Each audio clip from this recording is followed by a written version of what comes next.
Thank you very much for this intro. I actually didn't know that completely, but good to know. So before I introduce myself and what I'm going to speak of, I'd like to tell you a short story. So this was my first bot experience. It isn't a chatbot, but I remember that completely from Microsoft Word back in, I don't know, 97 or something. The only thing I wanted to do with that bot is really to make it stop popping up every time I open Word or Excel or anything, and it really, it wasn't the best bot experience. But the next bot I remember, really a useful one, is actually an Akinator, the Web Genie. I don't know how many of you really know him. It's like a Web Genie of 20 questions. You made him guess something. It didn't help me achieve anything with my life. It's not, it's just a fun bot. But it really was a useful and fun, and I had lots of fun trying to make it guess that I'm thinking about my father or about God. And of course, eventually I tried to make it to guess some nasty words, because that's what you do with bots, right? You first curse it, then you try and see what the actual service is. As I was introduced, my name is Iungelson, Director of Revenue and Operations in Viber, and I'm going to speak of the next challenge in bots, the next, really the things that we're not thinking about yet.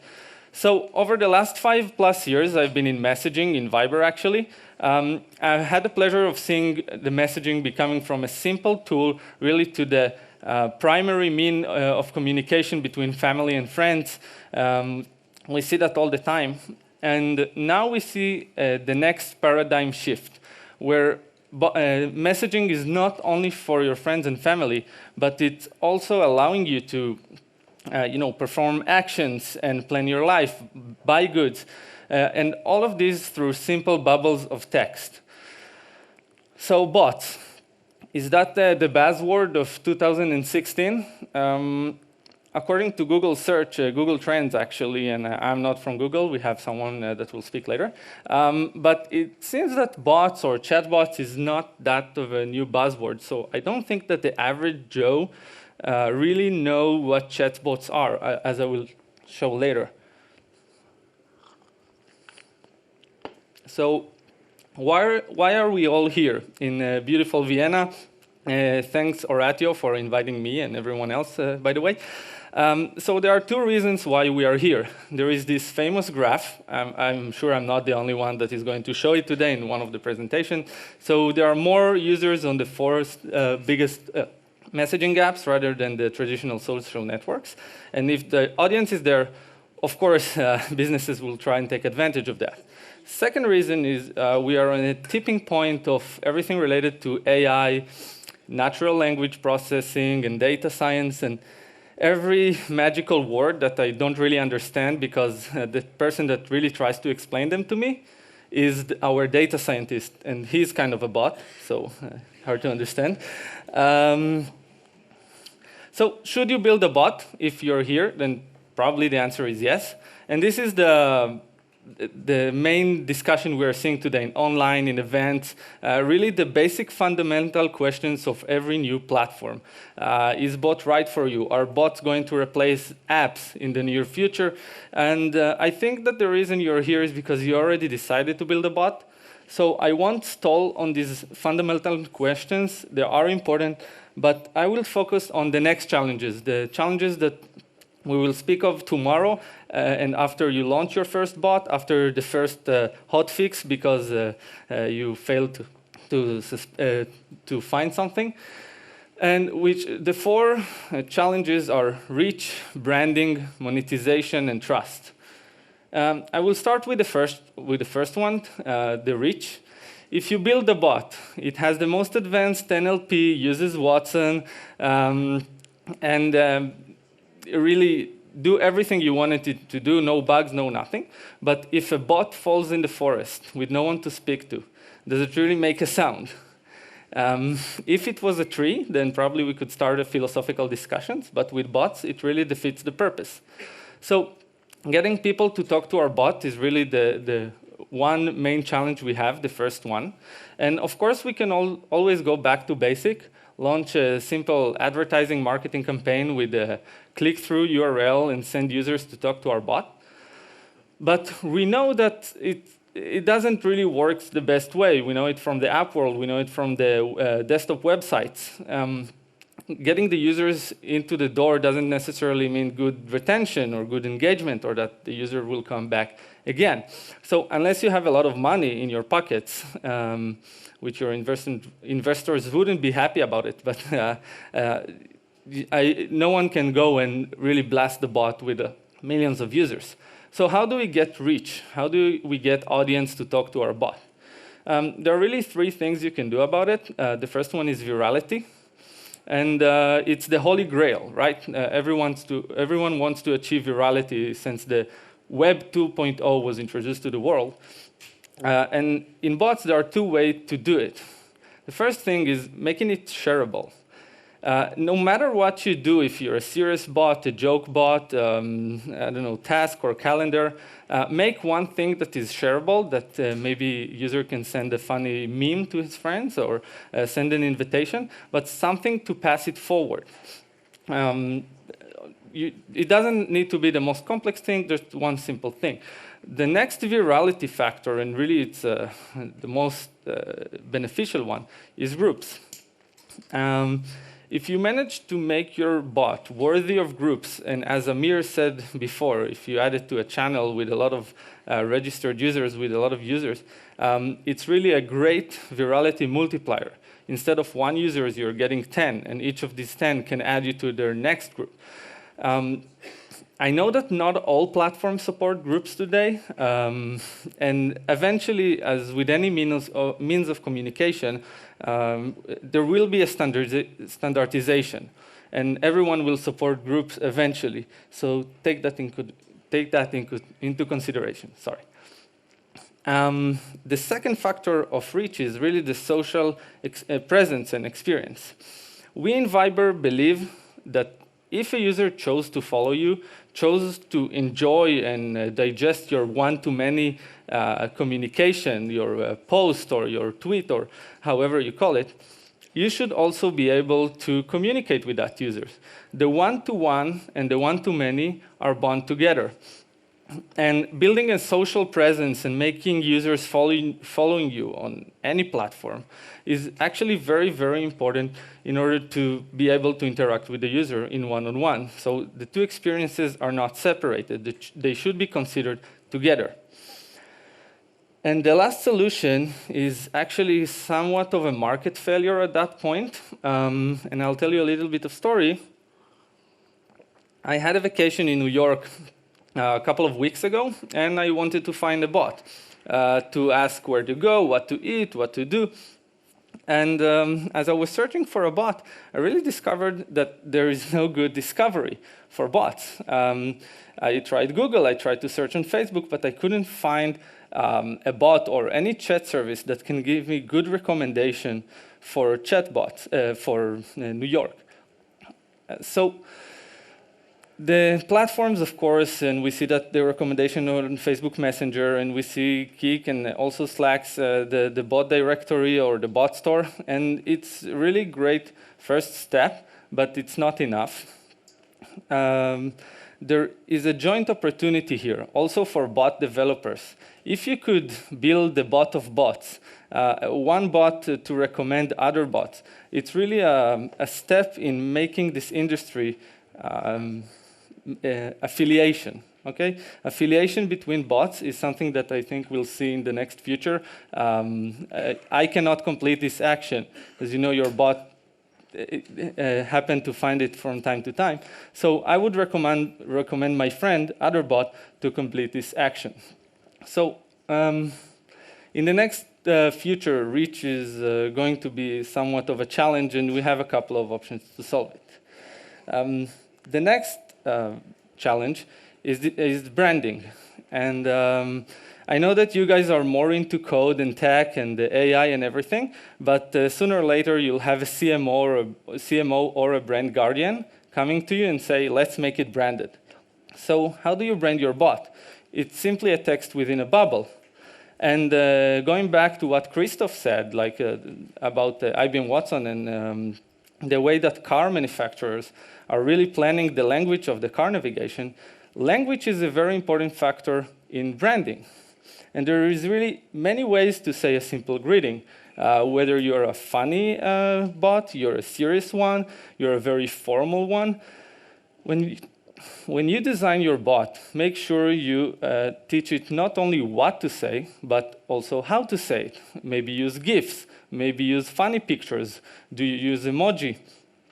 Maybe you won't use a single negative words. There are no no, no doesn't, no nothing. You simply are a positive bot. So beyond language, there isn't a lot of ways to brand your bot. And it's really up to us, the platforms, Facebook and Kik and Slack. And sorry for not having all the logos here. I'll tell that to my designer. But it's not easy to allow you to brand your bot. We cannot simply allow you to pass an hexa parameter and make the bubbles black, yellow, green, or whatever you'd like. It will look chaotic. And the consistency of the chat platforms is really important for us and for users. That's one of the reasons why we are here, why we have chatbots, because users are already there. They are used to the chat interface. So we cannot allow you to make it chaotic. But we do need to allow you to pass something. Maybe a cover image, maybe a landing page, or something like keyboards. And this is a small sneak peek. I know that we haven't launched anything yet, but as we said, we are working on a bot platform, and it will come in the near future. So the challenge of branding is not a very difficult one, but we really need to innovate and think outside of the bot. I stole that pun from the product manager in Viber. Next challenge is really what interests your investors, and it's monetization. Whether you're a service or SaaS or you're a travel bot, eventually making money is the purpose. The number of active users and their level of engagement, yeah, both are important. But the reason why we wake up tomorrow, the reason why we launch a bot, kick off a startup, or I don't know, writing code is really to make money. And how do you make money on the internet? Is either you sell something, you are a commerce, or you're a publisher. You advertise someone who does. So we have commerce and publishing. And commerce on chatbots is only in its first steps. We've seen Facebook launch the payment solution. By the way, great steps. I think that it's going to be a great success for them. And while in commerce, any one of you ever sold anything online, you were focused on mainly two parameters, which is the transactions and the average transaction size. If you're a subscriptions, you also look on churn rate, but let's leave it aside for a second. So if we look at Facebook Move, it will probably be very beneficial for the number of transactions, really easy to use. But what will happen to the average transaction? There is no cart experience. The whole AI that was invested in machine learning into, you might also be interested in, or shoppers like you also bought that product. So this whole experience doesn't exist within messaging. And while I think that messaging and bots and commerce within bots will be very beneficial for some merchants, some commerce, it won't be for everybody, and time will tell. And so if you're not selling anything, then you're probably a publisher. You advertise, you affiliate, whatever the variation is. And how are you going to do that in bots? Try sending 2 ads a day to users. See everyone unsubscribing. We have a very, very low user tolerance. Probably users that was sent with too many notifications, not even ads, unsubscribed, because it became, like Amir said, very spammy. And all of this in an ecosystem that has no rules regarding advertising and no standards.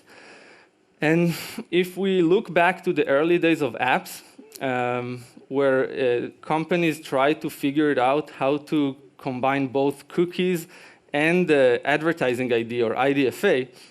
By the way, not all companies found the right way even today. Only Google launched their solution a month ago or a couple of weeks ago. So in platforms, you have different IDs. Every platform uses its own ID. So how do you advertise? How do you target users? It's really a complex challenge, and unfortunately, I don't have a lot of good news or a solution for that. It's probably a test and learn. Regarding the tolerance of users, I see an opportunity for affiliation between bots and somewhat sponsored content, but nothing further beyond that. And regarding the standardization, as I said about groups, sooner or later, the industry will have standards, either by one of the industry leaders, or IAB will step in and set some standards for advertising and messaging. So, commerce and publishing. This is the way to make money off bots or anything on the internet. And it's a hard nut to crack. And I really expect the first company to come up and say, we managed to monetize bot, we are ROI positive in the messaging, not by linking to somewhere else. And now it's a story time. A couple of weeks ago, I was at a family dinner. And I let myself go on the computer and write this talk, actually. And you know, we don't have a lot of time during the office hours, so you do it in the evenings. I started writing when a family friend came to me and asked, what are you doing? So I said, well, I'm writing about chatbots. And I have a speech and everything. And he asked me, what are chatbots? And that's a very interesting question, because I don't know if the average Joe really know what is it as a chatbot. But let's leave it aside for a second. So I tried to explain him what chatbots are. They're giving you service through messaging and everything. And I started to show him an example. It's the easy way to explain. And I went to Skyscanner bot on Facebook. And that's the first message I got. Hi, you're now talking to the Skyscanner flight search bot. If this isn't what you're after, please click on not here for the bot button. And this was very odd to me. Why did they ask me these questions? Why does it matter? I'm here to get a service. And after I exchanged some messages with the search bot, you know, origin, destination, dates, and everything, my family friend suddenly asked me, how do you know you can trust it? And I was amazed by the question, because it's very easy for him to doubt this new medium. Of course, if we were talking about the website, the Skyscanner website, we would have gotten the same results, nothing different. But he doesn't know that medium. He doesn't know messaging. So it's very easy for him to doubt it. And while we know that everything you read on the internet is true, it's not the same for chatbots. So the last challenge is really trust. And it's the most complex one, because it's not something that you can solve with a few lines of code, with a new fancy API or a new interface. It's a really of education and the understanding of the market. And it's up to us, the bot platforms, the bot developers, the bot services, to make our services trustworthy. And the problem with trust is that there are not many great ways to do it right. There are really few of them, and you can do a lot of mistakes along the way. And it takes one mistake to make your bot untrustworthy completely. One mistake, one fail, and users will not come back. And it's not a black and white, of course. It's not trust or no trust. When it comes to bots, we have two main factors to determine trust. And it's kind of making a matrix of trust. Please don't confuse it with the circle of trust by De Niro. It's a matrix. The first factor is the risk. My perception of risk when engaging with a service with a bot, the higher the risk, of course, I'm less likely to trust a bot. And I'll give you two examples. The first one is a joke bot. I don't have any risk here. Maybe it won't be funny, but I'm not risking anything rather than a couple of seconds or minutes that I wasted on the bot. And on the other hand, we have investment bot, the bot that will tell me where to put my money. And it's a very high risk for me financially because I might lose all my money. So that's the first factor. As for the second, we have the complexity, how much a task is structured or not. And for example, I'll give you the most structured and risk-free bot, which is the Hodor bot. I don't know how many of you saw that, but it's a bot that basically whatever you write to it, it will reply with Hodor in so many variations. So very, very structured task and risk-free for me.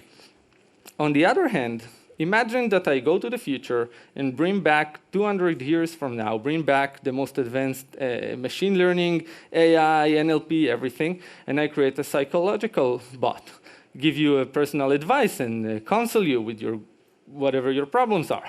How likely are you to trust a bot to give you counsel? How much are you going to take advice and really act upon the recommendations you got? Probably not a lot. And of course, there are more riskier, more complex tasks, like buying her the perfect gift. I have no idea who to trust on this one. But jokes aside, trust is a serious issue. And when you design your bot, you should make sure you install some fail-safes, that you set concrete boundaries to that bot. Maybe switch to a human operator if something goes wrong or about to go wrong. Because the more risk, the more complex task you'll take, the more work you'll need to do in order to gain the user's trust. And it will take the industry time. It will not happen tomorrow. Don't try to force it. I don't know how, but please don't try. Just make your bot trustworthy, make it work, make fail-safes, and the market will align to what we know today, that bots are the next thing. That's the medium that users should trust. So that's it about the unspoken challenges, the challenges we are not yet facing. I hope I didn't scare you a lot or raise too many doubts.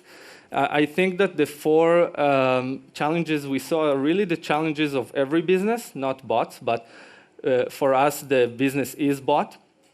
So I raised them here. I hope I managed to raise one or two questions for you to take forward, to think about. Because only when you raise these questions, these hard and complex questions, you get some interesting answers. Thank you very much.